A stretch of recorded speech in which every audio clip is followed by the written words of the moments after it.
Welcome everyone, Costin here with a discussion about Isis in Age of Mythology Retold, the goddess of magic and healing. Really, we should call her the goddess of infinite cash, because that's really what she does have on offer. Your town centers and citadel centers support 5 extra population, monuments shield against enemy god powers, 25 range, 50 if you do empowered, so you can double the range of that.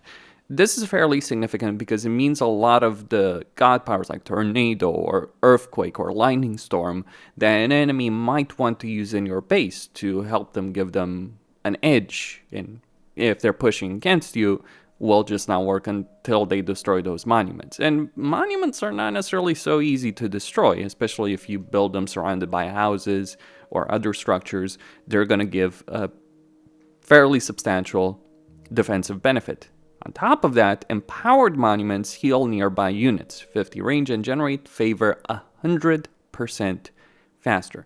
So practically you want to put your pharaoh on the most powerful monument you have, depending on where you have it, if you don't need your pharaoh for other things, and get that kind of healing around there. I mean, yes, as Egyptians, you do have healing for priests and all that, but just having a healing that's not tied to that is a pretty solid benefit. On top of that, you do get technologies costing 10% less, and obelisks cost -5 gold, and are built 60% faster. So this means she's gonna have a fairly substantial scouting benefit if you are playing as her. So you get obelisks, like if you look at her obelisk versus Set's obelisk, like 5 gold, so half the cost of that.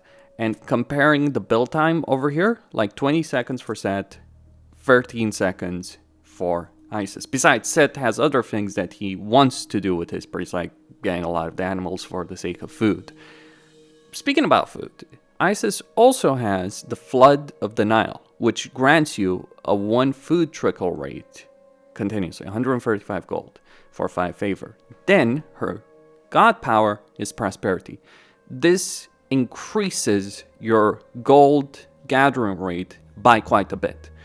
So Isis is able to use this ability, just assign all of your villagers for gold, to gold potentially while you're using this, and just get a ton of gold, which you can then use, of course, for barracks, Megdal strongholds, technologies, units, etc. Fairly substantial economic benefit, fairly substantial defensive benefits. In fact, I would dare say, like, for all the discussion about like Freyr and others, that Isis really is the most powerful defensive god. She doesn't have benefits in terms of, let's say, increasing her HP of structures, durability, or anything like that. But the fact that she can prevent god powers from being used in her base, pretty substantial. Then, let's talk about the minor gods that are available for Isis and why this meshes so well. So you have either Bast or Anubis in tier 2. Now, Bast is somewhat useful in certain situations, especially if you're looking to go for a long game. Then getting Sacred Cats can be useful, and in general, Sacred Cats can be useful because it increases all of your food gather rate. Then you have a lumber benefit. So look at Isis with Bast. She has an innate gold benefit, and then she can get a food benefit and a wood benefit. That is fairly substantial when you consider it. And then you have Eclipse that also increases your favor gathering rate and makes your myth units more powerful. Of course, Hierosphinx is not necessarily the best units in the game, but decent enough to get the job done. Or you can go with Anubis. Now, Anubis obviously doesn't have the wood and food benefits, and Plague Serpents is kind of useless god ability, but Anubis does have Necropolis, which increases favor gather rate from monuments by 25%.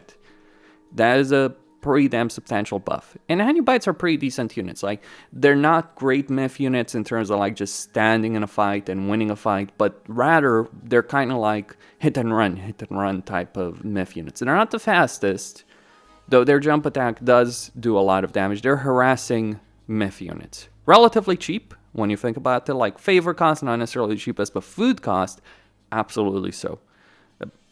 Obviously, there is a bit of a problem with regards to favor, but you do get a significant favor benefit with Isis, and you do get an extra benefit with Necropolis. At tier 3, we have either Sobek or Nephthys. Sobek gives you one very substantial benefit. Locust Swarm is quite good at dealing a lot of damage on enemy villagers and buildings, all that, but it's really good against villagers. It's harassing their economy. Rocks give you flexibility on the campaign. Keep talking about campaign. No, on the map. And that kind of flexibility can allow you to raid, to harass, to control. And if the enemy is trying to build significant defenses, you can bypass those defenses. It might be a one-way trip, but the chances of someone actually killing a rock, unless they have multi-layered defenses, pretty low. And depends on how risky you want, how much risk you're willing to take as a player with dropping that rock. Then you have the laser crocodiles, which, yeah, pretty decent. Not great durability, but can do a good amount of damage, especially if you have a solid front line of, say, elephants at tier 3. And yeah, you get HP of buildings and lowers their cost as well. This may be pretty damn substantial when you're considering this. So so that is pretty solid. Then you get benefits to your camel units, so camel caravans and camel riders, so HP and regeneration, and also can get naval benefits. Or Nephthys, she gives you ancestors, she gives you scorpion men, she returns gold when one of your human soldiers dies, gives you that benefit, increases the healing rate of pharaohs and priests, and lowering the cost of priests by 30%. So if you're dealing with a lot of myth units, that's a great choice, because she also buffs pharaohs and priests over here. And yeah, you can occasionally get Leviathans. And then at tier 4, you either get Osiris or you get Thoth. Now, Osiris has mummies, which are actually quite good. He has New Kingdom. There's a bunch of upgrades over here that require gold, but mummies crucially don't require gold. They require wood, and they're not really the craziest and most expensive myth unit. But while they're slow, vulnerable, etc., they are capable of dealing a significant amount of damage. Combine that with the Sign of Osiris, which, yeah, like Osiris was very questionable from my perspective before. The reason I would say that is because you only had one Sign of Osiris, right? And you could do a lot with it, or you could do very little with it. But now you can do a lot with it, and even if you lose one, you can just get another one because of reusability of god powers. You can also heal a Sign of Osiris. I'm not sure if this was the case in the previous version of the game, but you can heal a Sign of Osiris, at least for a moment, might be changed, but you can heal one in a building. So if you get one heavily damaged, just put them in a town center or a stronghold, make the whole stronghold heal up. Or you have Thoth. Now, I would say Osiris is generally better, but if you're looking to play a very, very long game or a team game, the benefits that Thoth does provide are fairly substantial. Crucially, he gives you 10% economic benefits. On top of that, you get the Valley of Kings that causes barracks and Migdal strongholds to spawn additional units when empowered. This used to be a lot stronger because it allowed you to more or less instantly create units from Migdal strongholds. That was absurd. So that's been nerfed, but it's still very strong, and he buffs your war elephants. So reducing their gold cost and food cost, increasing their damage, lowering the population cost, all very, very substantial. Phoenix is not really the best myth units in the world. I mean, they're pretty decent in terms of damage capability, but they're slow, they're vulnerable to being taken down, and you need to be pretty much over a unit you're trying to attack. Good amount of damage, but just that the vulnerabilities they do have against any kind of ranged attacks from an enemy. Overall, Isis is a great god. Like, I would say Set wins out.